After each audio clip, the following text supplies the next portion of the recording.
नमस्कार साथियों। दून पाठशाला में आप सभी का बहुत बहुत स्वागत है। और आज का जो पहला सवाल वो आपके सामने है। पहला सवाल कह रहा है कि भीमराव अंबेडकर और गांधी जी के बीच 1932 में पूना समझौता में कौन कौन से प्रावधान थे। तो जो पूना समझौता हुआ था ये आपको 1932 में हुआ था। और ये समझौता आपके गांधी और अंबेडकर के बीच हुआ था। इसमें ये ऑप्शन कह रहा है कि भारत के लिए डोमिनियन स्थिति बनाए जाने का। तो ये ऑप्शन गलत है। जो भारत को जो डोमिनियन स्थिति बनाए जाने की जो बात की गई थी, आपका जो 1942 का जो क्रिप्स मिशन आया था, इसमें भारत को डोमिनियन स्टेटस देने की बात की गई थी। इस वजह से ये ऑप्शन गलत है। बी ऑप्शन कह रहा है कि मुसलमानों के लिए पृथक निर्वाचन क्षेत्र का। तो बी ऑप्शन भी गलत है। जो मुसलमानों के लिए जो पृथक निर्वाचन की जो व्यवस्था की गई थी, आपको 1909 का जो पार्लियामेंट सुधार आया था, इसमें मुसलमानों के लिए पृथक निर्वाचन की व्यवस्था की गई थी। इस वजह से बी ऑप्शन भी गलत है। सी ऑप्शन कह रहा है कि हरिजनों के लिए पृथक निर्वाचन क्षेत्र का। तो सी ऑप्शन भी गलत है। भीमराव अंबेडकर ने मांग की थी कि हरिजनों के लिए पृथक निर्वाचन की व्यवस्था की जाए, लेकिन गांधी जी ने इसका विरोध किया था और गांधी जी ने इसके विरोध में अनशन पर बैठ गए थे। और इसके बाद गांधी और अंबेडकर के बीच समझौता हुआ था, जिसको आपके पुनः समझौता के नाम से भी जाना जाता है। इस वजह से सी ऑप्शन भी गलत है। डी ऑप्शन कह रहा है कि हरिजनों के लिए आरक्षण सहित संयुक्त निर्वाचन क्षेत्र का। तो डी ऑप्शन गलत, बिल्कुल ठीक है। जो पुनः समझौता हुआ था, इसमें ये गांधी और अंबेडकर के बीच हुआ था। और इसमें ये बात जोड़ी गई थी कि जो हरिजन होंगे इनको आपके पृथक निर्वाचन की व्यवस्था नहीं की जाएगी, बल्कि इनके लिए आरक्षण दिया जाएगा। संयुक्त निर्वाचन क्षेत्र में इनको अलग आरक्षण की व्यवस्था की जाएगी। इस वजह से डी ऑप्शन आपका सही है। और गांधी जी ने आरक्षण का जो जो पृथक निर्वाचन की जो व्यवस्था के लिए जो विरोध किया था, इसलिए किया था कि गांधी जी का मानना था कि अगर दलितों के लिए पृथक निर्वाचन दिया जाए तो जो हमारी जो एकता है उसके मार्ग में ये बाधा बन सकती है। इस वजह से जो डी ऑप्शन होगा ये आपका सही आंसर होगा। अगला क्वेश्चन है। अगला क्वेश्चन कह रहा है कि वो कौन सा अधिनियम था जिसे भारत में सत्ता ब्रिटिश सरकार ईस्ट इंडिया कंपनी से ब्रिटिश काउंसिल को दी गई थी। तो जो 1858 का जो भारत सरकार अधिनियम था, इस अधिनियम के माध्यम से जो ब्रिटिश ईस्ट इंडिया कंपनी की जो सत्ता थी ये आपके ब्रिटिश काउंसिल को दी गई थी। इस वजह से जो डी ऑप्शन होगा ये आपका सही आंसर होगा। और जो 1833 का जो भारत सरकार अधिनियम था, इस अधिनियम के माध्यम से कंपनी के व्यापारिक अधिकार को पूरी तरह से समाप्त किया गया था। और जो गवर्नर बंगाल के जो गवर्नर जनरल था, उसको भारत का गवर्नर जनरल बना दिया गया था। और जो 1835 का जो भारत सरकार अधिनियम था, इस अधिनियम के माध्यम से आपके अखिल भारतीय संघ की स्थापना की बात की गई थी। प्रांतों को स्वायत्ता देने की बात की गई थी। केंद्र में द्वैध शासन की शुरुआत की गई थी। संघीय न्यायालय की व्यवस्था की गई थी। और भारत परिषद का अंत की बात की गई थी। और जो 1947 का जो भारत सरकार अधिनियम है, इस अधिनियम के माध्यम से भारत को आज़ादी मिली थी। इस वजह से जो डी ऑप्शन होगा यह आपका सही आंसर होगा। अगला क्वेश्चन है। अगला क्वेश्चन कह रहा है कि निम्नलिखित में से किस अधिनियम द्वारा भारत के गवर्नर जनरल को अध्यादेश जारी करने का शक्ति प्रदान की गई थी। तो जो 1861 का जो भारतीय परिषद अधिनियम है, इस अधिनियम के माध्यम से आपके गवर्नर जनरल को अध्यादेश जारी करने की पावर मिल गई थी। इस वजह से जो बी ऑप्शन होगा यह आपका सही आंसर होगा। और 1861 के अधिनियम के माध्यम से ही आपके विभागीय प्रणाली की भी शुरुआत की गई थी। जो 1892 या 1892 का जो भारतीय परिषद अधिनियम था, इस अधिनियम के माध्यम से पहली बार आपको बजट पर बहस करने का अधिकार मिल गया था, प्रश्न पूछने का अधिकार मिल गया था। और इसमें आपके अप्रत्यक्ष चुनाव प्रणाली की शुरुआत की गई थी। और 1909 का जो भारतीय परिषद अधिनियम था, इसमें आपके मुसलमानों के लिए पृथक निर्वाचन की व्यवस्था की गई थी। और जो 1833 का जो चार्टर एक्ट था, इसमें आपके बंगाल के गवर्नर जनरल को बदल के आपके भारत का गवर्नर जनरल बना दिया था। और कंपनी के अधीन जितने भी पद धारण करने वाले लोग होंगे उनके साथ कोई भेदभाव नहीं किया जाएगा, ऐसी इन्होंने ये बातें इसमें ऐड की थी 1833 के एक्ट में। तो इस वजह से जो बी ऑप्शन होगा यह आपका सही आंसर होगा। अगला क्वेश्चन है। अगला क्वेश्चन कहता है कि सिद्धांत के स्वतंत्र भारत के लिए नए संविधान तैयार करना मुख्यतः खुद भारतीयों की जिम्मेदारी होनी चाहिए। पहली बार निम्नलिखित में से किस में ये स्वीकार किया गया था।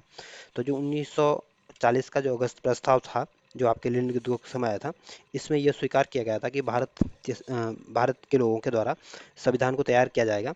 और इसको भारतीयों की जिम्मेदारी होगी। इस वजह से जो बी ऑप्शन होगा यह आपका सही आंसर होगा। और जो कृषि प्रस्ताव आया था ये आपके 1942 में आया था। और जो कैबिनेट मिशन आया था ये आपके 1946 में इसकी स्थापना की गई थी। और इसी कैबिनेट मिशन के तहत आपकी संविधान सभा का गठन किया गया था। जो 1935 का जो भारत सरकार अधिनियम था, इसमें आपके सांप्रदायिक निर्वाचन पद्धति का विस्तार किया गया था। और इसमें आपके अखिल भारतीय संघ की स्थापना, प्रांतों में स्वायत्ता की बात, केंद्र में द्वैध शासन की बात की गई थी। तो इसमें जो बी ऑप्शन होगा यह आपका सही आंसर होगा। अगला क्वेश्चन है। अगला क्वेश्चन कह रहा है कि रेगुलेटिंग एक्ट पारित किया गया था। तो जो रेगुलेटिंग एक्ट पारित किया गया था आपके 1773 में पारित किया गया था। और इस 1773 रेगुलेटिंग एक्ट के माध्यम से आपके कंपनी के कार्यों को कंट्रोल किया गया था। और इसमें आपके केंद्रीय प्रशासन की नींव रखी गई थी, केंद्रीय प्रशासन की नींव रखी गई थी। और इस अधिनियम के माध्यम से 1774 में आपके कलकत्ता में सुप्रीम कोर्ट की स्थापना भी की गई थी। जो 1793 का जो एक्ट आया था, इसमें आपके नियंत्रण बोर्ड के सदस्यों के जो वेतन भत्ते होंगे, इनके जो इसके जो नियंत्रण बोर्ड के जो सदस्य होंगे, इनके जो वेतन भत्ते होंगे, ये सारे के सारा पैसा जो दिया जाएगा, ये आपके भारतीय राजस्व से देने की व्यवस्था की गई थी 1700। ये बात आपके 1793 के एक्ट में जोड़ी गई थी। इसमें जो ए ऑप्शन होगा, ये आपका सही आंसर होगा। अगला क्वेश्चन है। अगला क्वेश्चन कह रहा है कि भारत के गवर्नर जनरल को किस एक्ट के द्वारा अपनी समिति के निर्णय को अस्वीकार करने का अधिकार मिला था? तो जो 1786 के जो अमेंडमेंट एक्ट आया था, इस एक्ट के माध्यम से गवर्नर जनरल को अपनी समिति के निर्णयों को अस्वीकार करने का अधिकार मिल गया था। इस वजह से जो सी ऑप्शन होगा, यह आपका सही आंसर होगा। और जो 1784 का जो पिट्स इंडिया एक्ट आया था, इसमें आपके दोहरे द्वैध शासन की शुरुआत की गई थी। और जो 1813 का जो चार्टर एक्ट आया था, जिसमें आपकी कंपनी के जो व्यापारिक एकाधिकार थे, उसको समाप्त किया गया था। चीन और चाय के छोड़कर बाकी सारे एकाधिकार समाप्त किए गए थे। और 1813 के चार्टर एक्ट के माध्यम से ही ईसाई ईसाई पादरियों को भारत में आने की अनुमति भी मिल गई थी। तो इसमें जो सी ऑप्शन होगा, यह आपका सही आंसर होगा। अगला क्वेश्चन है। अगला क्वेश्चन कह रहा है कि पिट्स इंडिया एक्ट किस वर्ष पारित किया गया था? तो जो पिट्स इंडिया एक्ट की जो शुरुआत की गई थी, आपके 1784 में की गई थी। और इसे पिट्स इंडिया एक्ट के माध्यम से आपके द्वैध शासन की शुरुआत हुई थी। तो इस वजह से जो ए ऑप्शन होगा, यह आपका सही आंसर होगा। अगला क्वेश्चन है। अगला क्वेश्चन कह रहा है कि सामग्री महारानी विक्टोरिया ने 1858 की घोषणा में भारतीयों को बहुत सी चीज़ें दिए जाने का आश्वासन दिया था। निम्नलिखित आश्वासन में कौन सा ब्रिटिश शासन ने पूरा नहीं किया था? तो जो 1857 के जो महारानी विक्टोरिया जो घोषणा पत्र था, इसमें आपके रियासतों को हड़पने की जो नीति थी, उसको समाप्त कर दिए जाने की बात की गई थी। भारतीयों और यूरोपियों सभी प्रजा का समान व्यवहार किया जाएगा, जैसे भी इन्होंने ये बात भी ऐड की गई थी। और भारतीयों के सामाजिक और धार्मिक विश्वास में कोई हस्तक्षेप नहीं करेंगे, ये बात भी की गई थी। लेकिन जो देशी रजवाड़ों की यथा स्थिति बनाए रखी जाएगी, इस घोषणा को इन्होंने पूरा नहीं किया था। इस वजह से जो बी ऑप्शन होगा, यह आपका सही आंसर होगा। अगला क्वेश्चन है। अगला क्वेश्चन कह रहा है कि मार्लोमेंटो सुधार का उद्देश्य क्या था? तो जो मार्लोमेंटो सुधार आया था, आपको 1909 में आया था। और इस मार्लोमेंटो सुधार का एक ही उद्देश्य था कि मुसलमानों के लिए पृथक निर्वाचन प्रणाली लाई जाए। इस वजह से जो ए ऑप्शन होगा, यह आपका सही आंसर होगा। और जो पूर्ण स्वतंत्रता का जो संकल्प पारित किया गया था, ये आपके 1929 का जो लाहौर अधिवेशन हुआ था, जिसकी अध्यक्षता आपके पंडित जवाहरलाल नेहरू जी ने की थी। इसमें आपके पूर्ण स्वराज्य का संकल्प को पारित किया गया था। तो इस वजह से जो ए ऑप्शन होगा, यह आपका सही आंसर होगा। अगला क्वेश्चन है। अगला क्वेश्चन कह रहा है कि मार्लोमेंटो सुधार बिल किस साल पारित किया गया था? तो जो मार्लोमेंटो बिल आया था, ये आपके 1909 में आया था। इस वजह से जो बी ऑप्शन होगा, ये आपका सही आंसर होगा। और 1905 में एक तो आपका बंगाल विभाजन हुआ था। और 1905 में आपका स्वदेशी आंदोलन हुआ था। और इस स्वदेशी आंदोलन को आपके भंग आंदोलन के नाम से भी जाना जाता है। या यूँ बोले कि भंग आंदोलन भी आपको 1905 में हुआ था। 1911 में आपके दिल्ली को राजधानी बनाने की घोषणा की गई थी। और 1911 में ही आपका दिल्ली दरबार का आयोजन किया गया था। और 1920 में आपके एक तो असहयोग आंदोलन हुआ था। और 1920 में ही आपके बाल गंगाधर तिलक की मृत्यु भी हुई थी। तो इस वजह से जो बी ऑप्शन होगा, यह आपका सही आंसर होगा। अगला क्वेश्चन है। अगला क्वेश्चन कह रहा है कि मुसलमानों के लिए अतिरिक्त निर्वाचन मंडल प्रारंभ में किसके द्वारा लाया गया था? तो जो मुसलमानों के लिए जो अतिरिक्त निर्वाचन मंडल जो लाया गया था, ये आपके जो मार्लोमेंटो सुधार आया था 1909 में, इसके माध्यम इन्होंने ये सुझाव लाया था। इस वजह से जो बी ऑप्शन होगा, यह आपका सही आंसर होगा। और जो क्रिप्स मिशन आया था, ये आपके क्रिप्स मिशन की स्थापना 1942 में हुई थी। और 1942 में जब क्रिप्स मिशन आया था, तो इसने ये बोला था कि युद्ध के बाद भारतीयों को भारत संघ की स्थापना की जाएगी। और भारत को आपके डोमिनियन स्टेटस का दर्जा दिया जाएगा। और उस समय दूसरे विश्व युद्ध का दौर चल रहा था, लेकिन उस समय ये नहीं पता था ना कि दूसरा विश्व युद्ध कब होगा, कब समाप्त होगा। जो 1935 का जो भारत सरकार अधिनियम था, इसमें आपके अखिल भारतीय संघ की स्थापना की गई थी। केंद्र में द्वैध शासन की शुरुआत की गई थी। और ब्रिटिश संसद की सर्वोच्चता को स्वीकार किया गया था।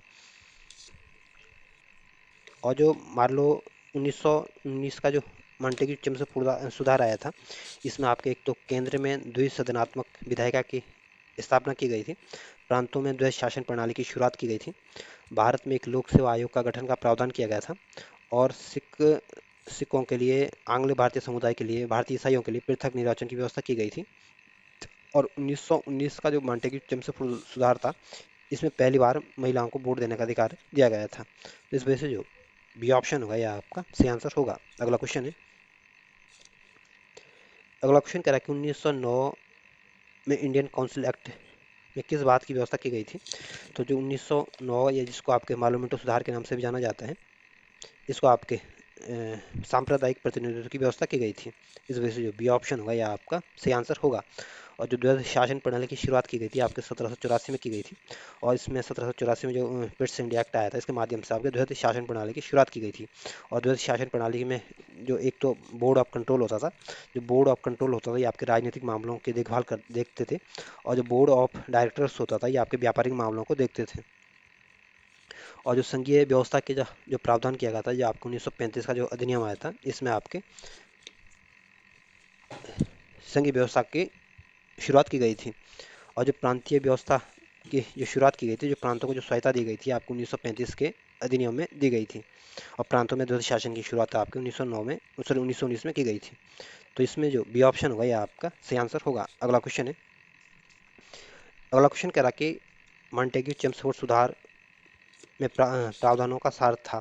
तो जो मॉन्टेग्यू चेम्सफोर्ड सुधार आए थे आपके 1919 में आए थे, और इसमें आपके इसका जो सार था ये आपके प्रांतों में द्वैध शासन लाया गया था। इस वजह से जो बी ऑप्शन होगा यह आपका सही आंसर होगा। और राज्यों को जो स्वायत्ता दी गई थी आपको 1935 एक्ट में दी गई थी, जो हिंदू मुस्लिम हेतु के लिए जो अलग निर्वाचन व्यवस्था की गई थी, तो मुसलमानों के लिए जो अलग व्यवस्था निर्वाचन की जो व्यवस्था की गई थी आपको 1909 में पार्लियामेंट्री सुधार के माध्यम से की गई थी। तो इसमें जो बी ऑप्शन होगा यह आपका सही आंसर होगा। अगला क्वेश्चन है, अगला क्वेश्चन करें कि 1946 का कैबिनेट मिशन 3 मंत्रियों से गठित था, निम्नलिखित में से कौन इसका सदस्य नहीं था। तो जो कैबिनेट मिशन की स्थापना की गई थी आपकी 1946 में की गई थी, और इसमें आपके 3 मंत्री शामिल थे। इसमें आपका लॉर्ड पैथिक लॉरेंस भी इसमें शामिल थे, सर स्टोपोर्ट क्रिप्स भी इसमें शामिल थे, और एवी अलेक्जेंडर भी इसमें शामिल थे, लेकिन लॉर्ड एमरी इसमें शामिल नहीं थे। इस वजह से जो डी ऑप्शन होगा यह आपका सही आंसर होगा। अगला क्वेश्चन है, अगला क्वेश्चन कह रहा है कि कैबिनेट मिशन योजना के विषय में कौन सा ऑप्शन सही नहीं है। तो जो कैबिनेट मिशन योजना की आई थी आपकी 1946 में आई थी, और इसी कैबिनेट मिशन योजना के तहत आपके संविधान सभा का गठन किया गया था, और इसमें आपके प्रांतीय समूहीकरण की बात थी की गई थी, और भारतीय सदस्यों द्वारा अंतरिम मंत्रिमंडल का भी गठन किया गया था, और संविधान निर्माण का अधिकार भी दिया गया था। लेकिन इसमें पाकिस्तान की योजना को इसमें स्वीकार नहीं किया गया था। इस वजह से जो सी ऑप्शन होगा ये आपका सही आंसर होगा, क्योंकि कह रहा है कि पाकिस्तान की स्वीकृति, तो इसमें पाकिस्तान को कोई स्वीकृति नहीं दी गई थी। इस वजह से सी ऑप्शन आपका सही आंसर होगा। अगला क्वेश्चन है, अगला क्वेश्चन कह रहा है कि भारत का संविधान लागू होने तक स्वतंत्रता के पश्चात इसका शासन किसके अंतर्गत चलाया गया था। तो जब भारत जब भारत आज़ाद हुआ, तो आज़ादी तक जब तक भारत का संविधान बनकर तैयार नहीं हो जाता, तब तक जो भारत का जो शासन चलाया जाएगा ये आपके 1935 का जो भारत सरकार अधिनियम था इसके अनुसार चलाया जाएगा।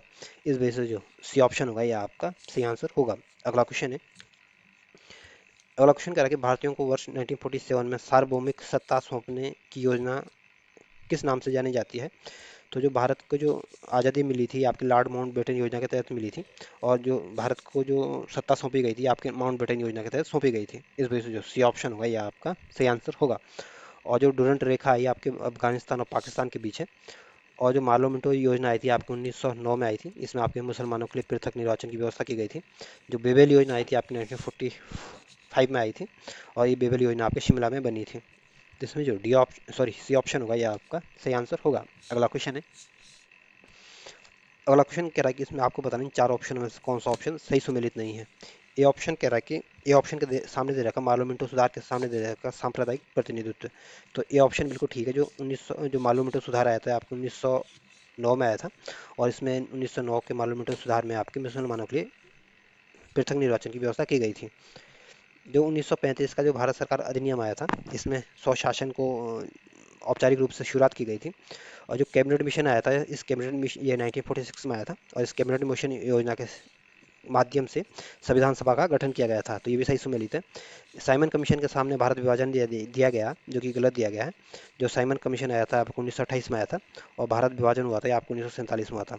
और भारत का जो विभाजन हुआ था ये आपके माउंटबेटन योजना के तहत हुआ था। इस वजह से जो डी ऑप्शन होगा ये आपका सही आंसर होगा, क्योंकि ये सही सुमेलित नहीं है। अगला क्वेश्चन है, अगला क्वेश्चन कह रहा है कि भारत सरकार अधिनियम 1919 के अंतर्गत विधायिका का अंतिम निर्वाचन किस वर्ष किया गया था? तो भारत सरकार अधिनियम 1919 के अंतर्गत जो विधायिका का जो अंतिम निर्वाचन किया गया था ये आपके 1945 में किया गया था। इस वजह से जो सी ऑप्शन होगा ये आपका सही आंसर होगा। और 1930 में आपके सविनय अवज्ञा आंदोलन चलाया गया था, या यूं बोले कि सविनय अवज्ञा आंदोलन की शुरुआत हुई थी। और 1934 में आपके एम एन रॉय के द्वारा संविधान सभा की मांग की गई थी, और 1947 में आपको भारत को आज़ादी मिली थी। इस वजह से जो सी ऑप्शन होगा यह आपका सही आंसर होगा।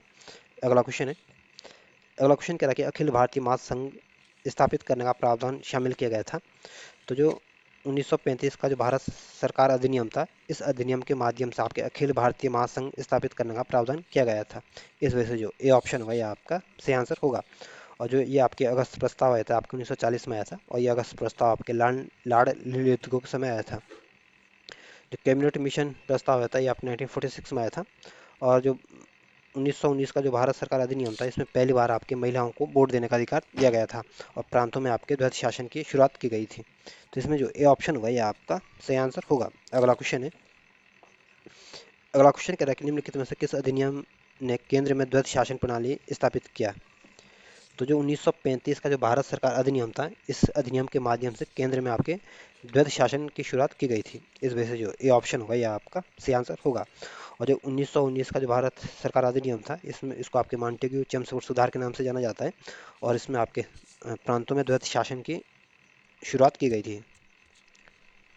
और जो 1909 का जो भारत परिषद अधिनियम है, इसमें आप इसको आपके पार्लियामेंट्री सुधार के नाम से जाना जाता है, और इसमें पहली बार आपके पूरक प्रश्न पूछने का अधिकार दिया गया था, बजट पर मत देने का अधिकार भी मिल गया था, और प्रांतीय विधानसभा की संख्या को बढ़ा दिया गया था, या उसमें वृद्धि कर दी गई थी।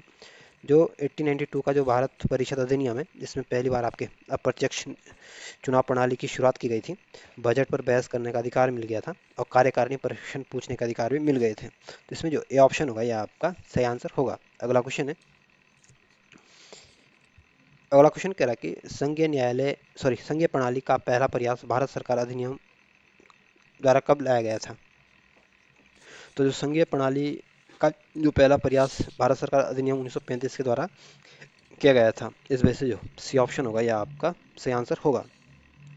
और 1909 में आपके एक तो पार्लियामेंट्री सुधार आया था, और 1909 में ही आपके सत्येंद्र प्रसाद सिन्हा वायसराय की कार्यकारिणी परिषद का प्रथम भारतीय सदस्य बने थे। और 1909 में ही आपके कर्जन वायली की हत्या की गई थी, और एक कर्जन वायली की जो हत्या की थी आपके मदन लाल ढींगरा के द्वारा की गई थी। और मदन लाल ढींगरा आपके भारतीय स्वाधीनता सेनानी थे, भारतीय क्रांतिकारी थे। और जो कर्जन वायली थे ये आपके अंग्रेज अधिकारी थे, और इनकी हत्या आपके मदन लाल ढींगरा के द्वारा 1919 में की गई थी। और ये आपके अंग्रेज वहाँ पे लंदन में गोली मारी गई थी इनको। 1919 में आपके एक तो रोलर एक्ट आया था, और 1919 में ही आपके मॉन्टेग्यू चेम्सफोर्ड सुधार भी आए थे। और 1919 में ही आपका जलियांवाला बाग हत्याकांड भी हुआ था। और 1919 के अंत में आपके खिलाफत आंदोलन की शुरुआत भी सुनाई दी गई थी। इस वजह से जो सी ऑप्शन होगा ये आपका सही आंसर होगा। अगला क्वेश्चन है, अगला क्वेश्चन करके प्रांतीय स्वायत्तता शुरू करने के लिए भारत की ब्रिटिश सरकार द्वारा कौन सा अधिनियम पारित किया गया था? तो भारत प्रांतों को जो सहायता देने के लिए जो ब्रिटिश सरकार द्वारा जो अधिनियम पारित किया था, ये आपको 1935 का भारत सरकार अधिनियम पारित किया गया था। इस वजह से जो सी ऑप्शन होगा ये आपका सही आंसर होगा। और 1892 का जो भारत परिषद अधिनियम, तो इसमें आपके बजट पर चर्चा करने का अधिकार, बजट पर चर्चा करने की बातें की गई थी, अप्रत्यक्ष चुनाव प्रणाली की शुरुआत की गई थी। और जो 1853 का जो चार्टर अधिनियम था, इसमें पहली बार आपके जो जो सिविल सर्विस के लिए जो आप एग्ज़ाम देते हो, इसकी शुरुआत आपकी जो शुरुआत हुई थी आपकी 1853 से हुई थी। 1853 के माध्यम से प्रतियोगिता परीक्षा की शुरुआत की गई थी सिविल सेवा के लिए। और जो 1947 का भारतीय स्वतंत्रता अधिनियम है, इसमें आपको भारत को आज़ादी मिली थी। तो इसमें जो सी ऑप्शन होगा यह आपका सही आंसर होगा। अगला क्वेश्चन है, अगला क्वेश्चन कह रहा है कि भारत में सचिव का पद किसके द्वारा निर्मित किया गया था? तो जो 1858 का जो भारत सरकार अधिनियम था, इस अधिनियम के माध्यम से आपके भारत सचिव के पद का सृजन किया गया था। इस वजह से जो बी ऑप्शन होगा ये आपका सही आंसर होगा। और जो मार्लोमेंटो सुधार आया था आपको 1909 में आया था, और इसमें आपके बजट पर मत देने का अधिकार मिल गया था। और जो 1861 का जो भारतीय परिषद अधिनियम आया था, इसमें आपके गवर्नर जनरल को कार्यकारिणी परिषद का गवर्नर जनरल की कार्यकारी परिषद का विस्तार किया गया था। विभागीय प्रणाली की शुरुआत की गई थी, और आपके वायसराय को अध्यादेश जारी करने की पावर भी मिल गई थी। जो 1909 का जो मांटेग्यू चेम्सफोर्ड सुधार था, इसमें प्रांतों में द्वैध शासन की शुरुआत की गई थी। महिलाओं के लिए पहली बार वोट देने का अधिकार मिल गया था, और केंद्र में आपके द्विसदनात्मक प्रणाली की शुरुआत की गई थी, और भारत में एक लोक सेवा आयोग का गठन का भी प्रावधान किया गया था। तो जो बी ऑप्शन होगा यह आपका सही आंसर होगा। अगला क्वेश्चन है। अगला क्वेश्चन कह रहा है कि किस भारत सरकार अधिनियम के तहत पहली बार विधायिका में कुछ निर्वाचित प्रतिनिधित्व की मंजूरी दी गई थी। तो जो 1909 का जो भारत सरकार अधिनियम था, इस अधिनियम के माध्यम से पहली बार विधायिका में कुछ निर्वाचित प्रतिनिधित्व की मंजूरी दी गई थी। इस वजह से जो बी ऑप्शन होगा यह आपका सही आंसर होगा। और 1858 का जो भारत सरकार अधिनियम था, इसमें आपकी कंपनी का शासन को समाप्त किया गया था। मुगल सम्राट का जो पद था उसको भी समाप्त किया गया था, और जो 1784 में जो द्वैत शासन की जो शुरुआत हुई थी, इसको भी आपके समाप्त कर दिया गया था। तो इसमें जो बी ऑप्शन होगा यह आपका सही आंसर होगा। अगला क्वेश्चन है। अगला क्वेश्चन कह रहा है कि भारत शासन अधिनियम 1935 द्वारा स्थापित संघ में अवशिष्ट शक्तियाँ किसे किसे दी गई थी। तो जो 1935 में जो अवशिष्ट शक्तियाँ दी गई थी, ये आपके गवर्नर जनरल को दी गई थी। इस वजह से जो बी ऑप्शन होगा ये आपका सही आंसर होगा। और जो संघीय विधानमंडल, तो इनको आपके संघीय सूची पर कानून बनाने की शक्ति दी गई थी। जो प्रांतीय विधानमंडल थे, इनको प्रांतीय सूची पर विषय कानून बनाने की प्रांतीय सूची पर विषय पर कानून बनाने की पावर दी गई थी। जैसे आपकी पुलिस हो गई, शिक्षा हो गई, प्रांतीय लोक सेवा हो गई, और संघीय विषय में आपके जैसे विदेश कार्य हो गए, मुद्रा हो गई, सेना हो गई। तो इनको आप इस पे जो कानून बनाने का जो काम था, ये आपके संघीय विधानमंडल का था। और जैसे पुलिस, शिक्षा, प्रांतीय लोक सेवा जो है, इस पे कानून बनाने का अधिकार आपके प्रांतीय विधानमंडल को दिया गया था। और जो जो ये संघ सूची, राज्य सूची और समवर्ती सूची थी, इसके अंतर्गत जो नई सूची नहीं आती थी, आपके अवशिष्ट सूचियों के अंदर जाती थी, और अवशिष्ट शक्ति आपके गवर्नर जनरल को दी गई थी। इस वजह से जो बी ऑप्शन होगा ये आपका सही आंसर होगा। अगला क्वेश्चन है। अगला क्वेश्चन कह रहा है कि किस अधिनियम को मॉन्टेग्यू चेम्सफोर्ड सुधार के नाम से जाना जाता है। तो जो 1919 का जो भारत सरकार अधिनियम है, इसको आपके मॉन्टेग्यू चेम्सफोर्ड सुधार के नाम से जाना जाता है। इस वजह से जो बी ऑप्शन होगा ये आपका सही आंसर होगा। और जो पिट्स इंडिया एक्ट है आपका 1784 में आया था, इसमें आपके द्वैध शासन की शुरुआत की गई थी, जिसको 1858 में समाप्त किया गया था। और ये द्वैध शासन आपके एक तो बोर्ड ऑफ डायरेक्टर होता था, और दूसरा आपका बोर्ड ऑफ कंट्रोल होता था। तो जो बोर्ड ऑफ डायरेक्टर्स होते थे, ये आपके व्यापारिक मामलों की देखभाल करते थे, और जो बोर्ड ऑफ कंट्रोलर होते थे, ये आपके राजनीतिक मामलों को देखते थे। और जो 1813 का जो चार्टर एक्ट आया था, इसमें ये बोला गया था कि जो शिक्षा के ऊपर हर साल आपके 1 लाख रुपए खर्च किया जाएगा। और जो ईसाई मिशनरी थी, इनको भारत में आने की इजाज़त दी गई थी। और जो कंपनी का जो व्यापार करने का जो एक अधिकार था, इसको भी समाप्त किया गया था, चीन और चाय को छोड़ के। तो इसमें जो बी ऑप्शन होगा यह आपका सही आंसर होगा। अगला क्वेश्चन है। अगला क्वेश्चन कह रहा है कि यूनाइटेड किंगडम की संसद का एक अधिनियम, जिसे 1947 में भारत पाकिस्तान के दो नए स्वतंत्र उपनिवेश विभाजित किए गए थे। तो जो भारतीय स्वतंत्रता अधिनियम था, ये आपके यूनाइटेड किंगडम की संसद में एक अधिनियम लाया गया था, और इसके माध्यम से आपके 1947 भारत और पाकिस्तान को दो नए स्वतंत्र उपनिवेश विभाजित किए गए थे। इसमें जो डी ऑप्शन होगा ये आपका सही आंसर होगा। और जो पिट्स इंडिया अधिनियम आया था, ये आपके 1784 में आया था। रोलट एक्ट जो आया था, ये आपके 1919 में आया था। और भारत सरकार अधिनियम जो आया था, ये आपके 1935 में आया था। और जो 1935 का जो भारत सरकार अधिनियम था, इसको आपके जवाहरलाल नेहरू जी ने गुलामी का अधिकार पत्र कहा था। और जवाहरलाल नेहरू ने कहा था कि ये ऐसी कार है जिसमें ब्रेक तो है लेकिन इंजन नहीं है। तो जो डी ऑप्शन होगा ये आपका सही आंसर होगा। अगला क्वेश्चन है। अगला क्वेश्चन, इसमें दो सूचियाँ दी गई और आपको इनको सही सम्मिलित करना। तो जो भारत सरकार अधिनियम 1919 में, इसमें आपके इस अधिनियम के माध्यम से आपके प्रांतों में द्वैध शासन की शुरुआत की गई थी। जो 1935 का जो भारत सरकार अधिनियम है, इसके माध्यम से आपके प्रांतों को स्वायत्तता दी गई थी। और जो 1909 का जो पार्लियामेंट सुधार है, इसमें आपके सांप्रदायिक निर्वाचन की व्यवस्था की गई थी मुसलमानों के लिए। और जो 1861 का जो भारतीय परिषद अधिनियम है, इसके माध्यम से आपके सती प्रथा का उन्मूलन किया गया था। और 1858 का जो भारत सरकार अधिनियम, जिसमें आपके ब्रिटिश शासन की शक्ति इसमें आपके ब्रिटिश शासन की शक्ति आई थी, क्योंकि कंपनी का शासन समाप्त हो गया था। तो इस तरह से आप इनको अगर सजाने की कोशिश करोगे तो जो बी ऑप्शन होगा ये आपका सही आंसर होगा। और इस चैप्टर का जो अंतिम क्वेश्चन है, ये कह रहा है कि dash dash British India act British east India company के वाणिज्यिक और राजनीतिक कार्यों के बीच अंतर करता है। तो जो 1784 का जो ब्रिटिश इंडिया एक्ट आया था, ये आपके ब्रिटिश कंपनी और वाणिज्यिक कार्यों तथा राजनीतिक कार्यों के बीच का अंतर करता है। इस वजह से जो डी ऑप्शन होगा ये आपका सही आंसर होगा। और 1818 में आपके भीमा कोरेगांव की लड़ाई हुई थी। और 1792 में आपके श्रीरंगपट्टनम की संधि हुई थी। और ये जो श्रीरंगपट्टनम की संधि हुई थी, आपके जो तीसरा आंग्ल मैसूर युद्ध हुआ था, इस युद्ध की समाप्ति आपके श्रीरंगपट्टनम संधि के माध्यम से हुई थी। और ये संधि आपके 1792 में हुई थी। और 1802 में आपके बेसिन की संधि हुई थी। और ये बेसिन की संधि जो हुई थी, ये आपके मराठा पेशवा बाजीराव द्वितीय और अंग्रेजों के बीच हुई थी। तो इसमें जो डी ऑप्शन होगा ये आपका सही आंसर होगा। पहला सवाल कह रहा है कि 1922 में निम्नलिखित में से किसके द्वारा यह उद्गार व्यक्त किया गया कि भारतीय संविधान भारतीयों की इच्छा अनुसार होगा। तो 1922 में महात्मा गांधी के द्वारा ये उद्गार व्यक्त किया गया था कि जो भारतीय संविधान जो होगा, इसको निर्माण आपके भारतीयों की इच्छा अनुसार होना चाहिए। इस वजह से जो ए ऑप्शन होगा ये आपका सही आंसर होगा।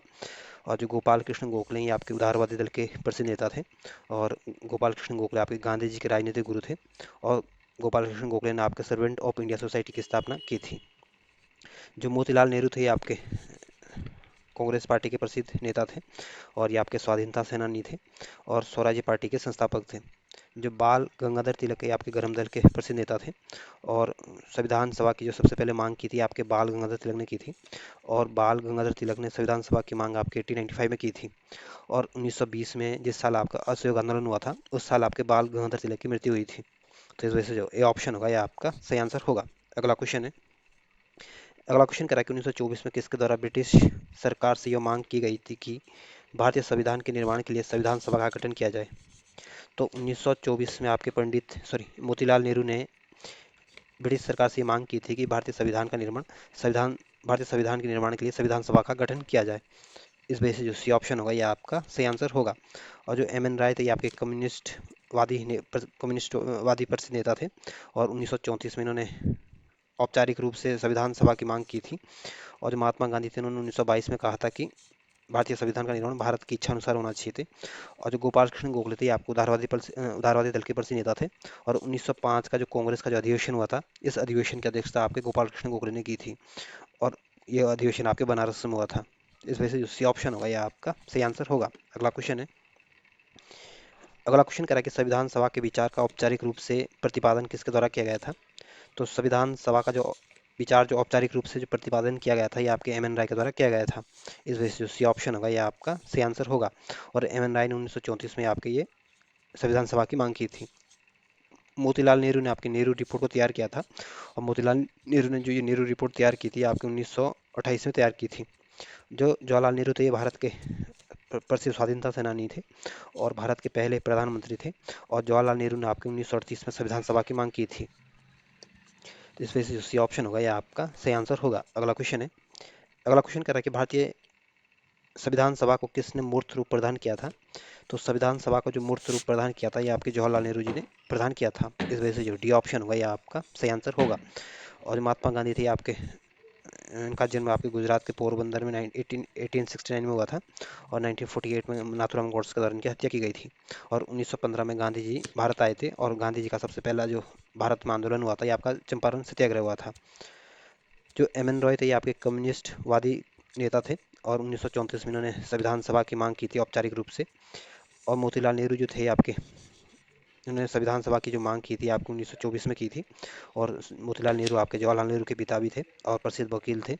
इस वजह से जो डी ऑप्शन होगा, यह आपका सही आंसर होगा। अगला क्वेश्चन है। अगला क्वेश्चन करा कि कांग्रेस ने किस वर्ष किसी किसी प्रकार के बाहरी हस्तक्षेप के बिना भारतीय जनता के द्वारा संविधान निर्माण की मांग को लेकर प्रस्ताव पारित किया था। तो कांग्रेस ने 1936 में किसी प्रकार की बाहरी हस्तक्षेप के बिना भारतीय जनता द्वारा संविधान निर्माण की मांग का प्रस्ताव पारित किया गया था। इस वजह से जो सी ऑप्शन होगा, यह आपका सही आंसर होगा। और 1928 में आपके एक तो नेहरू रिपोर्ट को तैयार किया गया था, और 1928 में आपका साइमन कमीशन भी का भी भारत में आगमन हुआ था।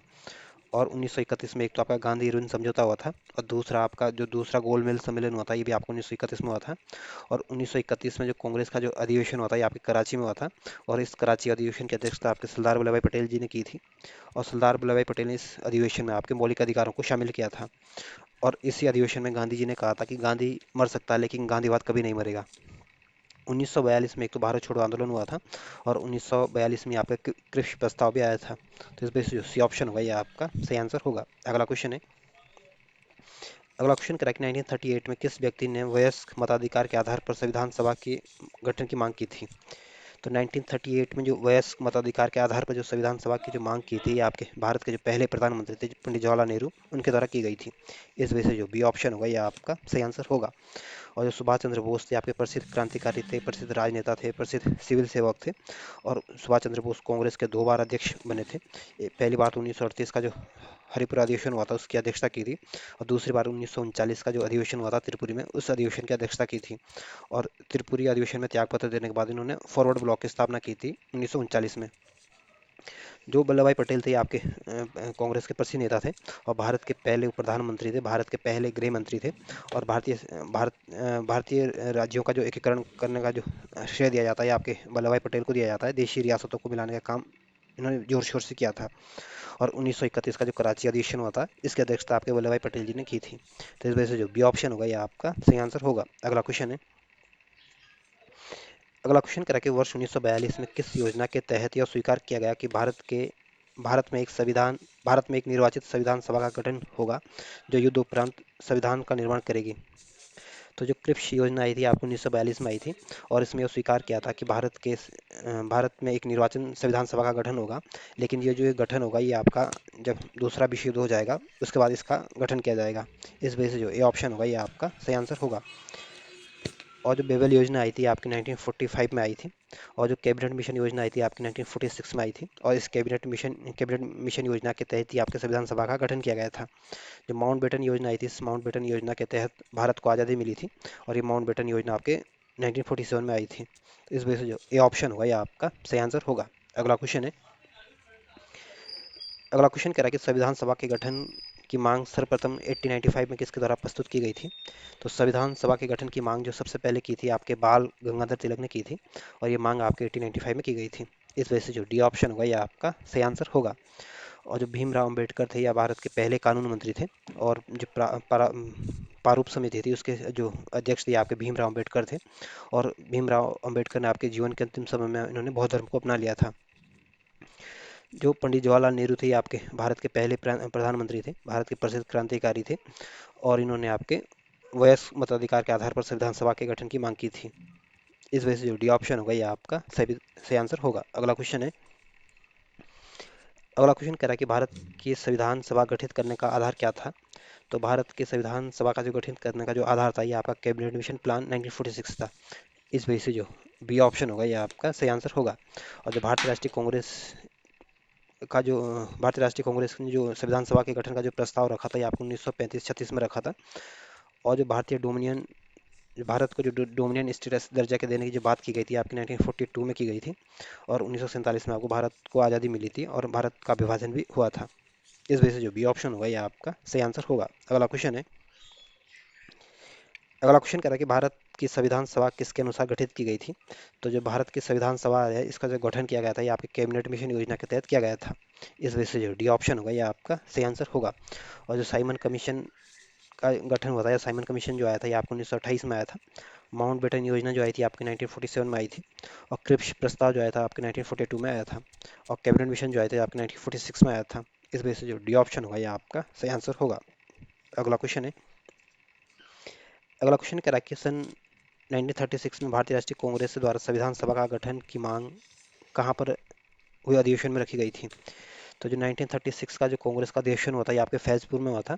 और इस फैजपुर अधिवेशन में आपके संविधान सभा की मांग की गई थी कांग्रेस के द्वारा।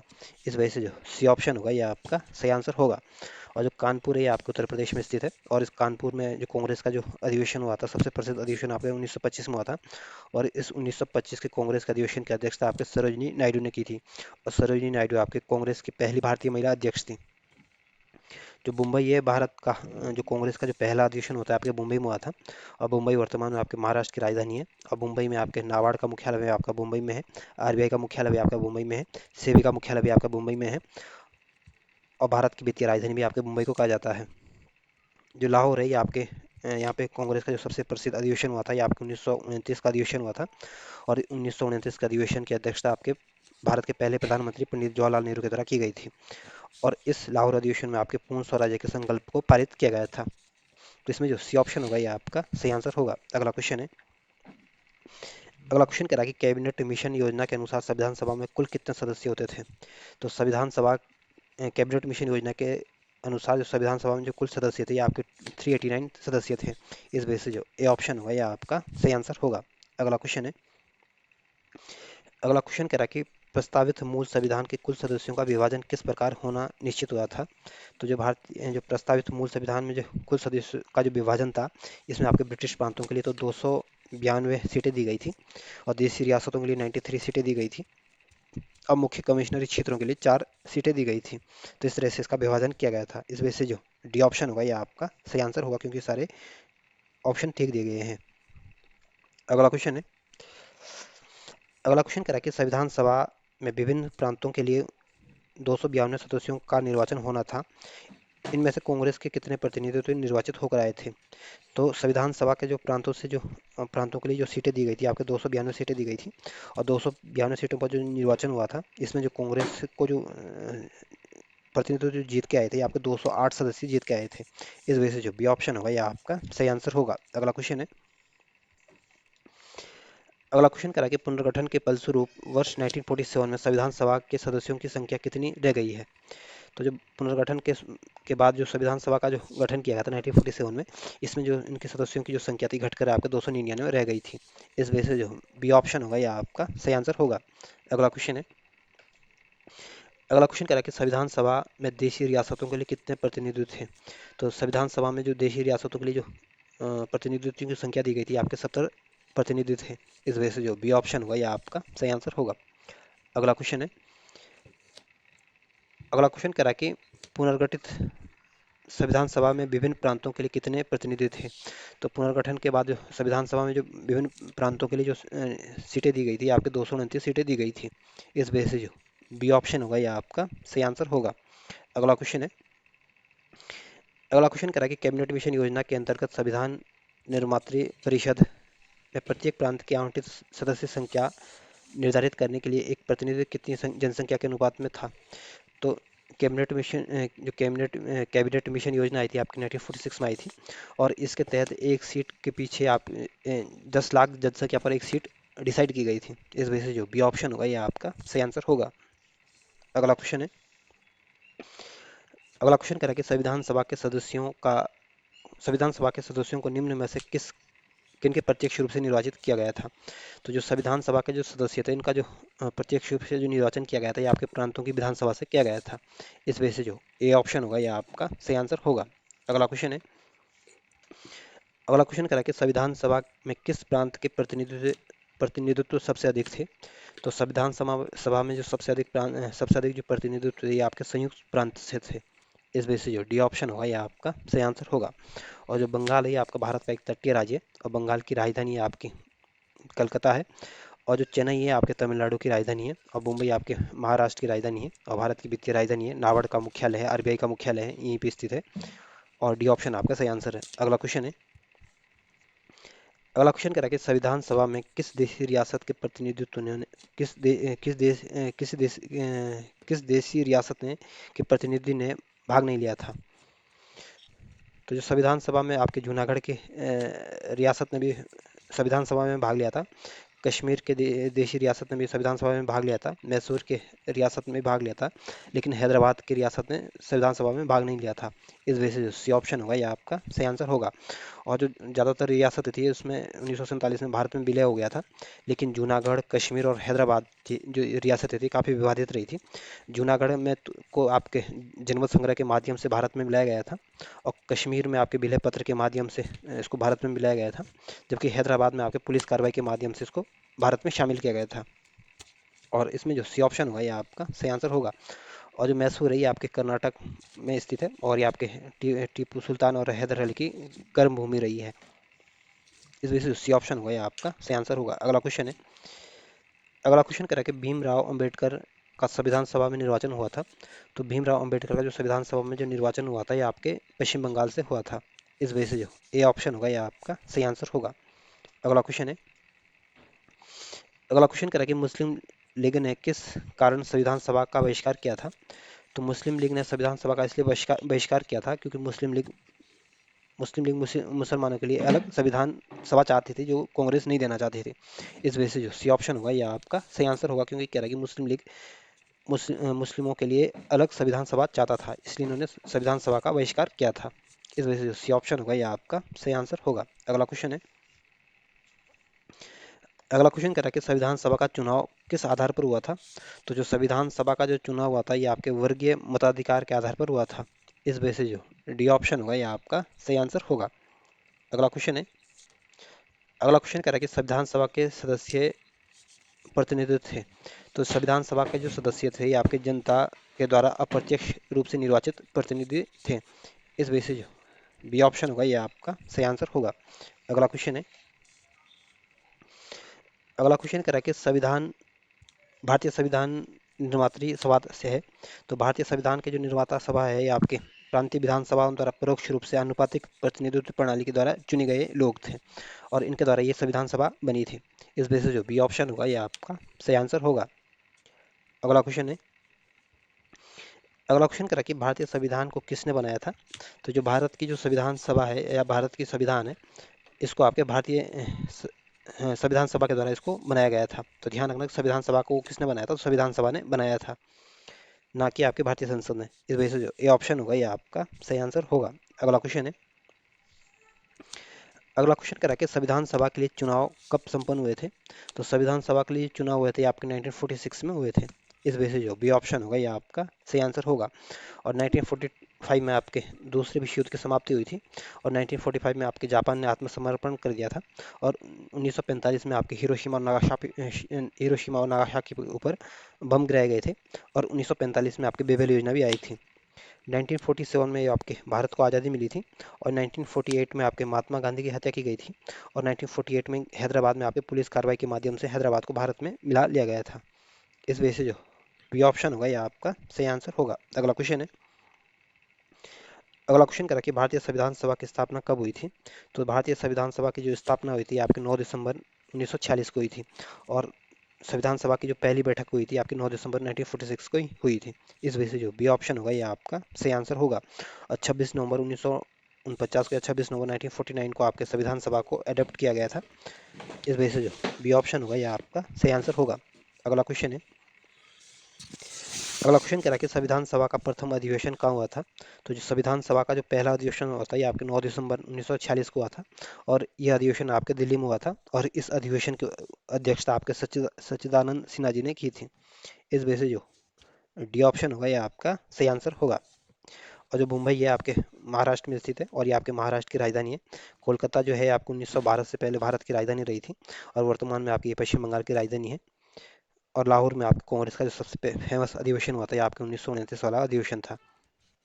डी ऑप्शन आपका सही आंसर होगा। अगला क्वेश्चन है, अगला क्वेश्चन कह रहा है कि संविधान सभा का उद्घाटन अधिवेशन की अध्यक्षता किसने की थी। तो जो संविधान सभा का जब उद्घाटन हुआ था उस अधिवेशन की जो अध्यक्षता की थी आपके सच्चिदानंद सिन्हा जी ने की थी। इस वजह से जो बी ऑप्शन होगा ये आपका सही आंसर होगा। और सच्चिदानंद सिन्हा आपके संविधान सभा के अस्थायी अध्यक्ष भी थे। जो भीमराव अम्बेडकर थे ये भारत के पहले कानून मंत्री थे, और सी राजगोपालचारी जो थे ये आज़ाद भारत के प्रथम भारतीय गवर्नर जनरल थे, और जवाहरलाल नेहरू भारत के पहले विदेश मंत्री, पहले प्रधानमंत्री थे। इस वजह से जो बी ऑप्शन होगा ये आपका सही आंसर होगा। अगला क्वेश्चन है, अगला क्वेश्चन कह रहा है कि संविधान सभा का पहला सत्र हुआ था। तो संविधान सभा का जो पहला सत्र हुआ था ये आपके 9 दिसंबर 1946 से शुरू हुआ था। इस वजह से जो सी ऑप्शन होगा यह आपका सही आंसर होगा। अगला क्वेश्चन है, अगला क्वेश्चन कह रहा है कि संविधान सभा के अस्थायी अध्यक्ष कौन थे? तो संविधान सभा के जो अस्थायी अध्यक्ष थे ये आपके सच्चिदानंद सिन्हा थे। इस वजह से जो सी ऑप्शन होगा ये आपका सही आंसर होगा। और जो भीमराव अंबेडकर थे ये आपके आज़ाद भारत के पहले कानून मंत्री थे और आपके भारतीय संविधान के मुख्य वास्तुकार थे। और ये आपके जो प्रारूप समिति के अध्यक्ष भी आपके भीमराव अंबेडकर थे और भारत के पहले कानून मंत्री थे, ध्यान रखना। और जो डॉक्टर राजेंद्र प्रसाद है यह भारत के पहले राष्ट्रपति थे और डॉक्टर राजेंद्र प्रसाद 2 बार राष्ट्रपति के पद को उन्होंने सुशोभित किया था। और डॉक्टर राजेंद्र प्रसाद आपके संविधान सभा के स्थायी अध्यक्ष भी थे। जो के एम मुंशी थे ये आपके संविधान सभा के सदस्य थे और के एम मुंशी आपके प्रारूप समिति के सदस्य भी थे। इस वजह से जो सी ऑप्शन होगा ये आपका सही आंसर होगा। अगला क्वेश्चन है, अगला क्वेश्चन कह रहा है कि संविधान सभा के स्थायी अध्यक्ष कौन थे? तो संविधान सभा के जो स्थायी अध्यक्ष थे आपके भारत के जो पहले राष्ट्रपति थे डॉक्टर राजेंद्र प्रसाद, ये आपके स्थायी अध्यक्ष थे संविधान सभा के। इस वजह से जो सी ऑप्शन होगा ये आपका सही आंसर होगा। और जो बी एन राव थे ये आपके सिविल सेवक थे और बी एन राव आपके संविधान सभा के संवैधानिक सलाहकार भी थे। जो सच्चिदानंद सिन्हा थे ये आपके संविधान सभा के अस्थायी अध्यक्ष थे और भीमराव अंबेडकर प्रारूप समिति के अध्यक्ष थे और डॉक्टर राजेंद्र प्रसाद आपके स्थायी अध्यक्ष थे संविधान सभा के। इस वजह से सी ऑप्शन होगा यह आपका सही आंसर होगा। अगला क्वेश्चन है, अगला क्वेश्चन करा कि 11 दिसंबर 1946 को किसे संविधान सभा का स्थायी अध्यक्ष चुना गया था? तो 11 दिसंबर 1946 को आपके स्थायी अध्यक्ष चुना गया था, आपके डॉक्टर राजेंद्र प्रसाद को चुना गया था। इस वजह से जो बी ऑप्शन होगा यह आपका सही आंसर होगा। और जो के एम मुंशी थे ये आपके प्रारूप समिति के सदस्य थे और जो पंडित जवाहरलाल नेहरू थे ये आपके कार्यकारिणी परिषद के उपाध्यक्ष थे और ये आपके अंतरिम गवर्नमेंट के कार्यकारी परिषद के उपाध्यक्ष थे और भीमराव अंबेडकर आपके कानून मंत्री थे। जिस वजह से बी ऑप्शन हो गया आपका सही आंसर होगा। अगला क्वेश्चन है, अगला क्वेश्चन कह रहा है कि संविधान सभा के संवैधानिक सलाहकार कौन थे? तो संविधान सभा के जो संवैधानिक सलाहकार थे ये आपके वेनेगल नरसिंह राव थे। इस वजह से जो डी ऑप्शन होगा ये आपका सही आंसर होगा। और जो शरद शरद चंद्र बोस थे ये आपके संविधान सभा के सदस्य थे। रफ़ी अहमद किदवई भी आपके संविधान सभा के सदस्य थे। के एम मुंशी भी आपके संविधान सभा के सदस्य थे और प्रारूप समिति के सदस्य थे। इस वजह से जो डी ऑप्शन होगा यह आपका सही आंसर होगा। अगला क्वेश्चन है, अगला क्वेश्चन कह रहा है कि संविधान सभा के चुने हुए स्थायी अध्यक्ष कौन थे? तो संविधान सभा के चुने हुए जो स्थायी अध्यक्ष थे ये आपके भारत के पहले जो राष्ट्रपति थे डॉक्टर राजेंद्र प्रसाद, ये आपके स्थायी अध्यक्ष थे। इस वजह से जो सी ऑप्शन होगा यह आपका सही आंसर होगा। और जो सच्चिदानंद सिन्हा थे ये आपके अस्थायी अध्यक्ष थे। जो एस राधाकृष्णन थे ये भारत के पहले सभापति थे और भारत के पहले उपराष्ट्रपति थे और दूसरे नंबर के आपके राष्ट्रपति थे। इस वजह से जो सी ऑप्शन होगा यह आपका सही आंसर होगा। अगला क्वेश्चन है, अगला क्वेश्चन करा कि निम्नलिखित में से कौन संविधान सभा का सदस्य नहीं था?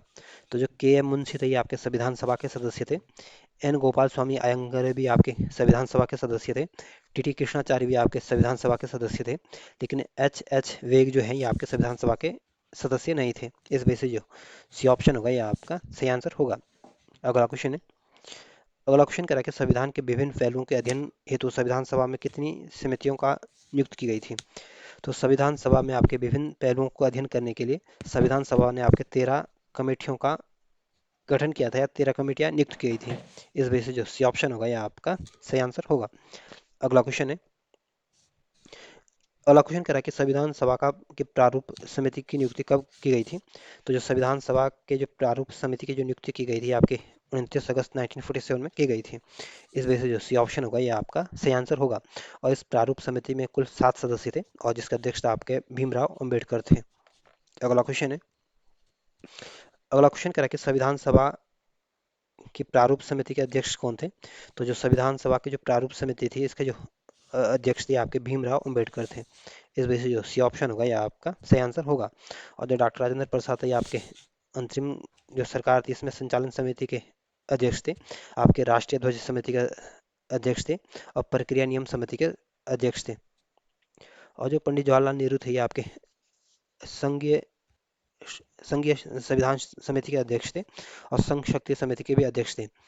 और पुरुषोत्तम दास टंडन जो थे ये आपके कांग्रेस के प्रसिद्ध नेता थे और 1950 में जो कांग्रेस का जो अधिवेशन हुआ था इसके अध्यक्षता आपके पुरुषोत्तम दास टंडन के द्वारा की गई थी और ये अधिवेशन आपके नासिक में हुआ था। तो जो सी ऑप्शन होगा यह आपका सही आंसर होगा। अगला क्वेश्चन है, अगला क्वेश्चन कह रहा है कि प्रारूप समिति के संविधान सभा की प्रारूप समिति में सदस्यों की संख्या कितनी थी? तो जो प्रारूप समिति का जो गठन किया गया था आपके 29 अगस्त 1947 में किया गया था और इसमें 7 सदस्य थे और इसके जो अध्यक्ष थे आपके भीमराव अंबेडकर थे। इस वजह से जो बी ऑप्शन होगा ये आपका सही आंसर होगा। अगला क्वेश्चन है, अगला क्वेश्चन कह रहा है कि निम्नलिखित में से कौन भारतीय संविधान के प्रारूपण समिति के सदस्य नहीं था?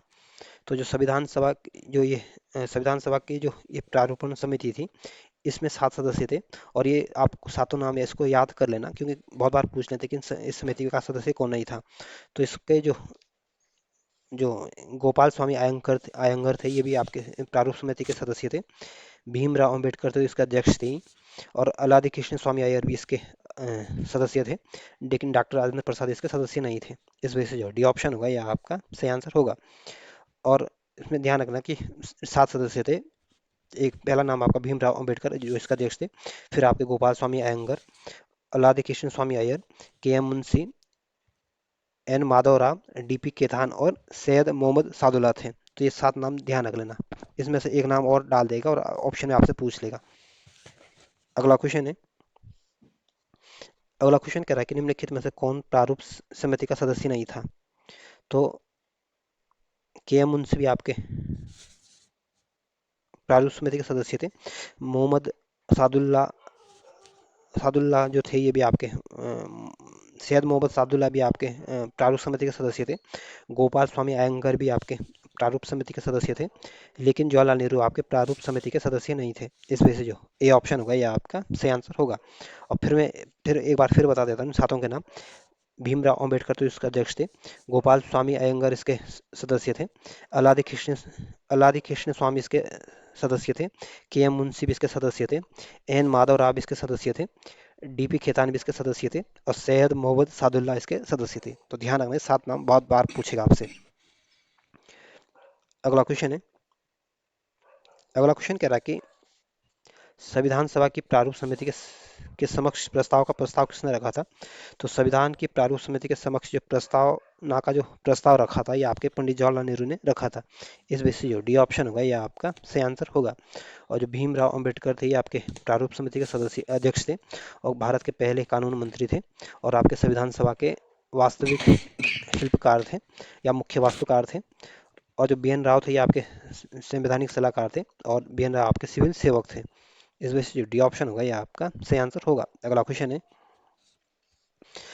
अगला क्वेश्चन कह रहा है कि संविधान सभा में सभी निर्णय किस आधार पर लिए जाते थे? तो संविधान सभा में जो निर्णय लिए जाते थे आपके सहमति से और योजना से लिए जाते थे, समायोजना से लिए जाते थे। इस वजह से जो डी ऑप्शन होगा ये आपका सही आंसर होगा। अगला क्वेश्चन है, अगला क्वेश्चन करा कि संविधान सभा में उद्देश्य प्रस्ताव किसने प्रस्तुत किया था? तो संविधान सभा में जो उद्देश्य प्रस्ताव प्रस्तुत किया था ये आपके भारत के पहले जो प्रधानमंत्री थे पंडित जवाहरलाल नेहरू उनके द्वारा प्रस्तुत किया गया था। इस वजह से जो सी ऑप्शन होगा ये आपका सही आंसर होगा। और सच्चिदानंद सिन्हा जो थे ये आपके संविधान सभा के सदस्य थे और संविधान सभा के अस्थायी अध्यक्ष थे। जो भीमराव अम्बेडकर थे ये आपके भारत के पहले कानून मंत्री थे, संविधान सभा के सदस्य थे, प्रारूप समिति के सदस्य थे। और जो आचार्य जे बी कृपलानी थे ये आपके प्रसिद्ध स्वाधीनता सेनानी थे, किसान मजदूर पार्टी के संस्थापक थे और ये आपके जो जब भारत आज़ाद हुआ था तो उसमें कांग्रेस के अध्यक्ष थे। इस वजह से सी ऑप्शन होगा ये आपका सही आंसर होगा। अगला क्वेश्चन है, अगला क्वेश्चन कह रहा है कि भारतीय संविधान सभा की संघीय शक्ति समिति के अध्यक्ष कौन थे? तो भारतीय संविधान सभा की जो संघीय शक्ति समिति के जो अध्यक्ष थे ये आपके पंडित जवाहरलाल नेहरू थे। इस वजह से जो डी ऑप्शन होगा ये आपका सही आंसर होगा। और जो भीमराव अंबेडकर थे ये आपके प्रारूप समिति के अध्यक्ष थे। सरदार वल्लभ भाई पटेल जो थे ये आपके प्रांतीय संविधान कमेटी के अध्यक्ष थे और मौलिक अधिकार अल्पसंख्यक की जो कमेटी थी इसका अध्यक्ष आपके सरदार वल्लभ भाई पटेल थे। और जो अल्लादी कृष्ण स्वामी अय्यर है ये आपके प्रारूप समिति के सदस्य थे। इस वजह से जो डी ऑप्शन होगा ये आपका सही आंसर होगा। कि भारतीय संविधान को अपनाया गया था, तो भारतीय संविधान को जो अपनाया गया था ये आपके संविधान सभा के द्वारा अपनाया गया था। इस वजह से जो ए ऑप्शन होगा ये आपका सही आंसर होगा। और जो भारतीय संसद ये आपके लोकसभा, राज्यसभा और राष्ट्रपति से मिलकर बनती है। इस वजह से जो ए ऑप्शन होगा ये आपका सही आंसर होगा। अगला क्वेश्चन है, अगला क्वेश्चन कह रहा है कि भारत को एक संविधान देने का प्रस्ताव संविधान सभा द्वारा पारित किया गया था। तो भारत को एक संविधान देने का जो प्रस्ताव संविधान सभा द्वारा जो पारित किया गया था, ये आपके 22 जनवरी 1947 को पारित किया गया था। इस वजह से जो बी ऑप्शन होगा ये आपका सही आंसर होगा। और 1946 में आपके कैबिनेट मिशन योजना आई थी, और इसी कैबिनेट मिशन योजना के तहत आपके संविधान सभा का गठन किया गया था। और संविधान सभा की जो पहली बैठक हुई थी आपके 9 दिसंबर 1946 को हुई थी। बी ऑप्शन आपका सही आंसर है। अगला क्वेश्चन है, अगला क्वेश्चन करा कि संविधान सभा में राष्ट्रीय ध्वज संबंधी तदर्थ समिति के अध्यक्ष कौन थे? तो संविधान निर्मात्री सभा में जो राष्ट्रीय ध्वज संबंधी जो तदर्थ कमेटी थी, इसके जो अध्यक्ष थे आपके डॉक्टर राजेंद्र प्रसाद थे। इस वजह से जो ये ऑप्शन होगा ये आपका सही आंसर होगा। और जो भीमराव अंबेडकर थे, ये आपके प्रारूप समिति के अध्यक्ष थे। जवाहरलाल नेहरू जो थे आपके संघीय संविधान समिति के अध्यक्ष थे। और संघ शक्ति समिति के अध्यक्ष भी आपके पंडित जवाहरलाल नेहरू थे। और जो के एम मुंशी थे, ये आपके संविधान सभा के जो प्रारूप समिति थी, इसके ये सदस्य थे और आपके संविधान सभा के सदस्य थे। इस वजह से जो ये ऑप्शन होगा ये आपका सही आंसर होगा। अगला क्वेश्चन है, अगला क्वेश्चन करा कि भारतीय राष्ट्रीय ध्वज के प्रारूप को किस दिन स्वीकार किया गया था? तो भारतीय राष्ट्रीय ध्वज को जो का प्रारूप को जो स्वीकार किया गया था, ये आपके 22 जुलाई 1947 को स्वीकार किया गया था। इस वजह से जो ये ऑप्शन सी ऑप्शन होगा ये आपका सही आंसर होगा। और 15 अगस्त 1947 को आपको आज़ादी दिवस मनाया जाता है। इस वजह से सी ऑप्शन होगा आपका सही आंसर होगा। अगला क्वेश्चन है, अगला क्वेश्चन कह रहा है कि भारत के संविधान सभा ने किस तिथि को राष्ट्रीय ध्वज को अपनाया था? तो संविधान सभा ने जो राष्ट्रीय ध्वज को अपनाया था, ये आपके 22 जुलाई 1947 को अपनाया था। इस वजह से जो सी ऑप्शन होगा ये आपका सही आंसर होगा। और 24 जनवरी 1950 को आपके राष्ट्रगीत और राष्ट्रगान को अपनाया गया था। और 24 जनवरी को ही आपके डॉक्टर राजेंद्र प्रसाद को पहले राष्ट्रपति नियुक्त किया गया था। इस वजह से जो सी ऑप्शन होगा ये आपका सही आंसर होगा। अगला क्वेश्चन है, अगला क्वेश्चन करा कि भारत की संविधान सभा, अगला क्वेश्चन कह रहा है कि संविधान सभा ने संविधान का अंतिम रूप किस दिन पारित किया गया था? तो जो संविधान सभा का जो अंतिम रूप से पारित किया गया था, ये आपके 26 नवंबर 1949 को पारित किया गया था। इस वजह से जो सी ऑप्शन होगा ये आपका सही आंसर होगा। और जो 26 जनवरी 1950 को आपके संविधान को लागू किया गया था, और 26 नवंबर 1949 को इसको अंतिम रूप से पारित किया गया था। और 26 जनवरी 1950 से संविधान लागू किया गया था। इस वजह से जो सी ऑप्शन होगा ये आपका सही आंसर होगा। अगला क्वेश्चन है, अगला क्वेश्चन करा कि संविधान सभा अंतिम रूप से किस दिन आखिरी बार मिली थी? तो संविधान सभा जो अंतिम रूप से आखिरी बार जो मिली थी आपकी 24 जनवरी 1950 को मिली थी। इस वजह से जो सी ऑप्शन होगा ये आपका सही आंसर होगा। और 26 नवंबर 1949 को आपके संविधान सभा को स्वीकार किया गया था, संविधान सभा को अंगीकृत किया गया था। और 26 जनवरी 1950 को आपके संविधान लागू किया गया था। इस वजह से जो ए ऑप्शन होगा ये आपका सी ऑप्शन जो होगा ये आपका सही आंसर होगा, क्योंकि 24 जनवरी 1950 को आखिरी बार मिली थी। अगला क्वेश्चन है, अगला क्वेश्चन करें कि संविधान सभा में कितने सदस्य उपस्थित थे जिन्होंने संविधान पर हस्ताक्षर किए थे? तो संविधान पर जो हस्ताक्षर किए थे आपके 284 सदस्यों ने हस्ताक्षर किए थे। इस वजह से जो बी ऑप्शन होगा ये आपका सही आंसर होगा। अगला क्वेश्चन है, अगला क्वेश्चन करें कि संविधान सभा द्वारा अंतिम रूप से पारित संविधान में कुल कितने अनुच्छेद और अनुसूचियाँ थी? तो हमारे मूल संविधान में तो 395 अनुच्छेद थे और 8 अनुसूचियाँ थी। इस वजह से जो सी ऑप्शन होगा ये आपका सही आंसर होगा। अगला क्वेश्चन है, अगला क्वेश्चन करा कि भारतीय संविधान के निर्माण में संविधान सभा का कितना समय लगा था? तो भारत के संविधान निर्माण के लिए जो संविधान सभा का जो समय लगा था, ये आपके 2 वर्ष 11 माह 18 दिन लगे थे। इस वजह से जो बी ऑप्शन होगा ये आपका सही आंसर होगा। अगला क्वेश्चन है, अगला क्वेश्चन करा कि किस दिन से संविधान सभा का अंतकालीन संसद के रूप में आविर्भाव हुआ था? तो 26 जनवरी 1950 के दिन संविधान सभा का अंतकालीन संसद के रूप में आविर्भाव हुआ था। इस वजह से जो सी ऑप्शन होगा ये आपका सही आंसर होगा। और 24 जनवरी 1950 को आपके राष्ट्रगान और राष्ट्रगीत को अपनाया गया था। और 24 जनवरी को ही आपके डॉक्टर राजेंद्र प्रसाद को पहले राष्ट्रपति के रूप में चुना गया था। इस वजह से जो सी ऑप्शन होगा ये आपका सही आंसर होगा। अगला क्वेश्चन है, अगला क्वेश्चन करें कि जिस संविधान सभा द्वारा भारत के संविधान का अधिनियमन किया गया, उसके सदस्य कौन थे? तो जिस जिस संविधान सभा का जो भारत के संविधान का जो अधिनियमन किया गया था, उसके जो सदस्य थे आपके विभिन्न प्रांतों के विधानसभा के द्वारा नामित सदस्य थे। इस वजह से जो सी ऑप्शन होगा ये आपका सही आंसर होगा। अगला क्वेश्चन है, अगला क्वेश्चन करके भारत के लिए संविधान सभा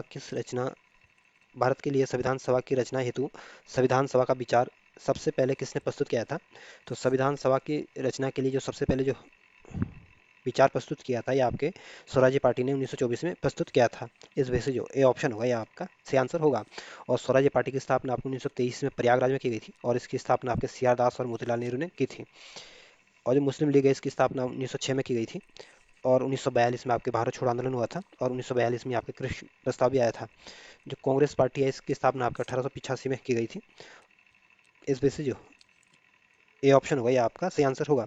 और 1946 में आपके संविधान सभा की पहली बैठक हुई थी, और 1946 में आपके कैबिनेट मिशन भी आया था।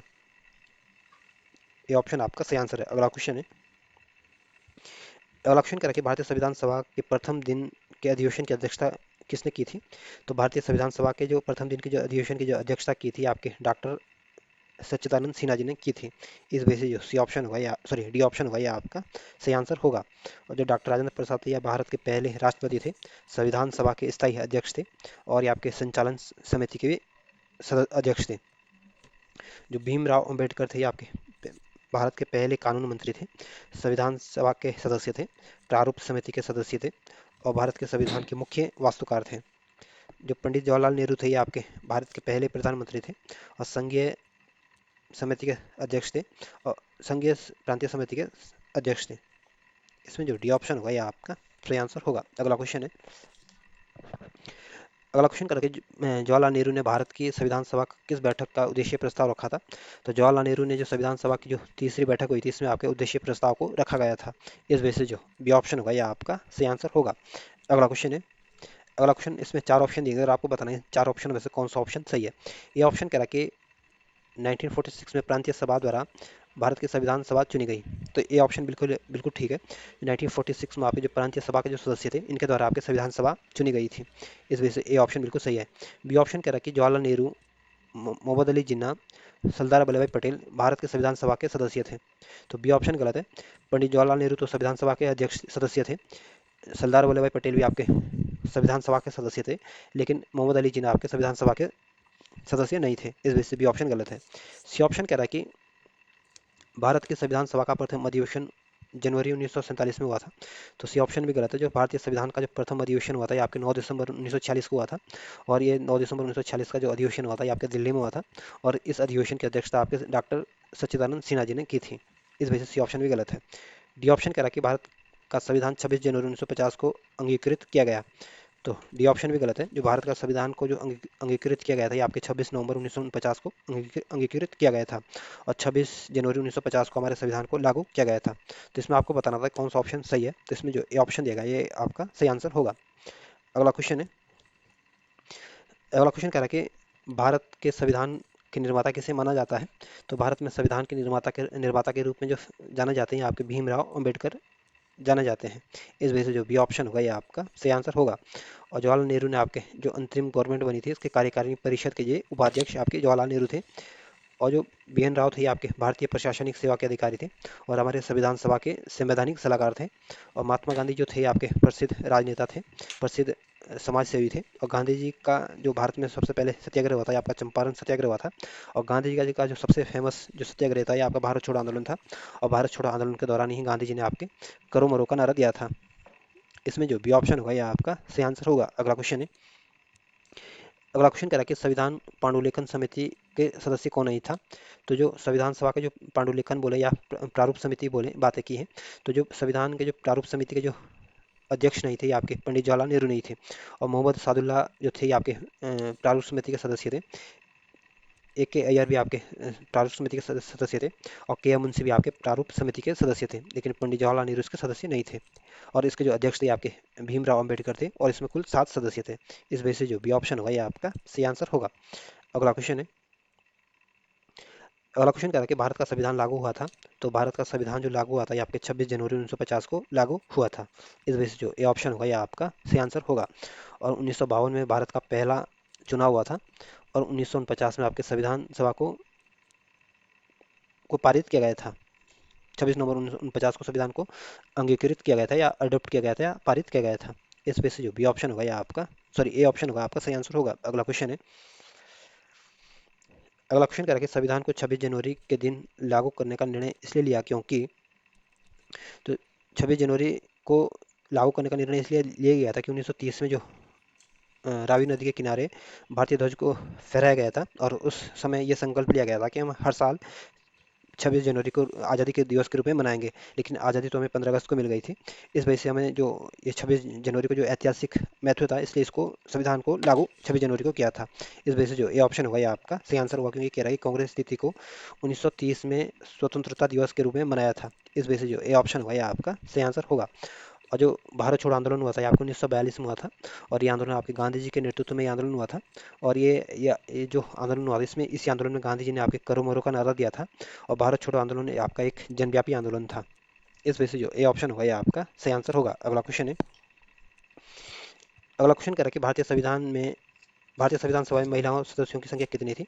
तो भारतीय संविधान में जो महिलाओं की जो सदस्य संख्या थी ये आपके 15 थी। इस वजह से जो डी ऑप्शन होगा ये आपका सही आंसर होगा। अगला क्वेश्चन है। अगला क्वेश्चन कह रहा है कि इनमें से किसने संविधान सभा में यह कहा था कि 26 जनवरी 1950 को भारत अंतर्विरोधी के जीवन काल में प्रविष्ट हो रहा था। तो भीमराव अंबेडकर ने संविधान सभा में यह कहा था कि 26 जनवरी 1950 को भारत अंतर्विरोध यानी विरोधाभास के जीवन काल में प्रविष्ट हो रहा था। इस वजह से जो ए ऑप्शन होगा ये आपका सही आंसर होगा। और जो जवाहरलाल नेहरू थे आपके संघ शक्ति कमेटी के अध्यक्ष थे, स्वाधीनता सेनानी थे, कांग्रेस के प्रसिद्ध नेता थे, भारत के पहले प्रधानमंत्री थे। जो एस पी जो मुखर्जी थे ये आपके भारतीय जनसंघ के संस्थापक थे, भारतीय जनसंघ के संस्थापक थे, और पहले वाणिज्य और उद्योग मंत्री थे। इस वजह से जो ए ऑप्शन होगा ये आपका सही आंसर होगा। अगला क्वेश्चन है। अगला क्वेश्चन कर रहा है भारत के राष्ट्रीय चिन्ह को किस दिन अपनाया गया था। तो जो भारत का जो राष्ट्रीय चिन्ह है इसको आपके 26 जनवरी 1950 को अपनाया गया था। इस वजह से जो बी ऑप्शन होगा ये आपका सही आंसर होगा। और ध्यान रखना जो राष्ट्रीय चिन्ह तो ये आपके 26 जनवरी 1950 को अपनाए गए थे, लेकिन जो आपके जो राष्ट्रगीत और राष्ट्रगान को जो अपनाया गया था आपके 24 जनवरी 1950 को अपनाया गया था। और 24 जनवरी को ही आपके भारत के पहले राष्ट्रपति की नियुक्ति भी की गई थी। तो 24 जनवरी को तीन काम हुए थे। एक तो आपके राष्ट्रगीत को अपनाया गया था, राष्ट्रगान को अपनाया गया था, और भारत के पहले राष्ट्रपति की नियुक्ति की गई थी। और चौबीस दो दिन बाद आपके 26 जनवरी को आपके राष्ट्रीय चिन्ह को अपनाया गया था। इस वजह से जो बी ऑप्शन होगा ये आपका सही आंसर होगा। और 1959 में आपके पंचायती राज व्यवस्था की शुरुआत की गई थी भारत में सबसे पहले। और भारत में सबसे पहले जो पंचायती राज की जो शुरुआत की गई थी आपके राजस्थान के नागौर से की गई थी। और 1952 में आपके लोकसभा और विधानसभा के पहले चुनाव हुए थे। और 1947 में भारत को आज़ादी मिली थी। इस वजह से जो बी ऑप्शन होगा ये आपका सही आंसर होगा। अगला क्वेश्चन है। अगला क्वेश्चन करेंगे संविधान सभा के संदर्भ में कौन सा ऑप्शन सही है। आपको बताना चार ऑप्शन में से कौन सा ऑप्शन सही है। ये ऑप्शन कह रहा है कि जनवरी 1950 में संविधान सभा ने राष्ट्रगान को अंगीकार किया था। तो ये ऑप्शन बिल्कुल ठीक है। 24 जनवरी 1950 को संविधान सभा ने आपके राष्ट्रगान को स्वीकार किया था। इस वजह से ये ऑप्शन बिल्कुल सही है। बी ऑप्शन कह रहा है कि संविधान सभा ने मई 1947 में भारत की राष्ट्रमंडल की सदस्यता की पुष्टि की। तो बी ऑप्शन गलत है। जो संविधान सभा ने जो भारत की जो राष्ट्रमंडल की सदस्यता की जो पुष्टि की थी आपके 1947 में नहीं बल्कि 1949 में की थी। सी ऑप्शन कह रहा है कि जनवरी 1948 में संविधान सभा ने राष्ट्रीय गीत को अंगीकार किया था। तो बी ऑप्शन सी ऑप्शन भी गलत है। 24 जनवरी 1950 को संविधान सभा ने राष्ट्रीय गीत को अंगीकार किया था, ना कि आपके 1948 में। इस वजह से सी ऑप्शन भी गलत है। डी ऑप्शन कह रहा है कि संविधान सभा ने जुलाई 1949 में राष्ट्रीय ध्वज को अपनाया था। तो डी ऑप्शन भी गलत है। जो संविधान सभा ने जो राष्ट्रीय ध्वज को अपनाया था ये आपके 22 जुलाई 1947 को अपनाया था। इस वजह से डी ऑप्शन भी गलत है। तो इसमें आपको बताना था कि कौन सा ऑप्शन सही है। तो जो ए ऑप्शन दिया गया ये आपका सही आंसर दिया गया है। इस वजह से ए ऑप्शन आपका सही आंसर होगा। अगला क्वेश्चन है। अगला क्वेश्चन करेक्ट निम्नलिखित में से कौन 1946 में मद्रास निर्वाचन क्षेत्र से संविधान सभा के सदस्य बने थे। तो जो अम्मू स्वामीनाथन थे ये आपके संविधान सभा के सदस्य थे, और इनका निर्वाचन आपके मद्रास से निर्वाचित हुए थे। इस वजह से जो सी ऑप्शन होगा ये आपका सही आंसर होगा। और जो अंसा जोन राम मेहता थे ये आपके संविधान सभा के सदस्य थे, और इनका निर्वाचन आपके मुंबई से इनका निर्वाचन हुआ था। जो कमला चौधरी थी आपके संविधान सभा के सदस्य थी, और इनका जो निर्वाचन हुआ था ये आपके संयुक्त प्रांत से इनका निर्वाचन हुआ था। जो बेगम एजाज रसूल थी आपके इनका जो निर्वाचन हुआ था ये आपके संविधान सभा के सदस्य थे, और इनका निर्वाचन आपके संयुक्त प्रांत से मुस्लिम से हुआ था। या यूँ बोले कि जो एजाज मुस्लिम रसूल थे ये आपके मुस्लिम थे, और इनका निर्वाचन आपके संयुक्त प्रांत से हुआ था। इस वजह से जो सी ऑप्शन होगा ये आपका सही आंसर होगा। और इस चैप्टर का जो अंतिम क्वेश्चन है ये कह रहा है कि जीवी मालंकर भारत के संविधान सभा के अध्यक्ष थे। तो जो गणेश वासुदेव मालंकर थे ये आपके संविधान सभा के प्रकाय समिति के अध्यक्ष थे। इस वजह से जो सी ऑप्शन होगा ये आपका सही आंसर होगा।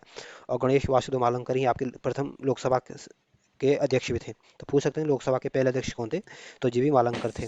और जो राष्ट्रीय ध्वज से संबंधित जो तदर्थ समिति थी, इसके जो अध्यक्ष थे आपके डॉक्टर राजेंद्र प्रसाद थे। और मौलिक अधिकारों, अल्पसंख्यकों और जनजातीय बहिष्कृत क्षेत्रों के लिए जो संबंधित सलाहकार समिति थी, इसका अध्यक्ष आपके सरदार वल्लभ भाई पटेल थे। और जो कार्य संचालन समिति के जो अध्यक्ष थे आपके डॉक्टर राजेंद्र प्रसाद थे। तो इस चैप्टर का जो अंतिम क्वेश्चन था, इसका जो सही आंसर होगा ये आपका सी ऑप्शन आपका सही आंसर होगा।